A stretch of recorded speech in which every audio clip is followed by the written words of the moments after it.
La polizia ha arrestato a Udine due uomini di 30 e 44 anni e una donna di 37 incinta, ritenuti responsabili di due truffe ai danni di donne anziane a San Pietro al Natisone e Flaibano. Gli agenti della mobile della questura del capoluogo friulano, coadiuvati da una volante del commissariato di Cividale, hanno intercettato un'auto sospetta fuori città e bloccato i tre al casello di Udine Sud. Nella vettura sono state trovate decine di monili d'oro recuperati insieme alla fede sottratta a una 72enne.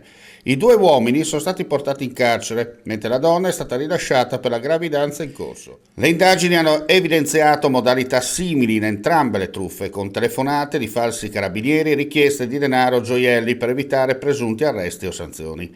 I tre sono inoltre indagati per ricettazione per altri monili sequestrati riconducibili ad analoghe truffe. L'ultimo caso, ma non l'ultimo definitivo, che porta sempre più a tutelarsi, allertando le forze dell'ordine per evitare di cadere nella trappola, come ci consiglia l'esperto. Il tema truffe si banalizza il tema, in realtà, come ho sempre detto, è un reato seriale, è forse l'unico reato dove è prevista la partecipazione attiva della vittima. Questo la dice alla lunga. Partecipazione che però in qualche modo, con il trauma che si subisce, interrompe quella partecipazione che dovrebbe essere da quel momento in poi attiva con le forze di polizia, con la magistratura, con l'intento di far pagare la giusta pena e il giusto risarcimento.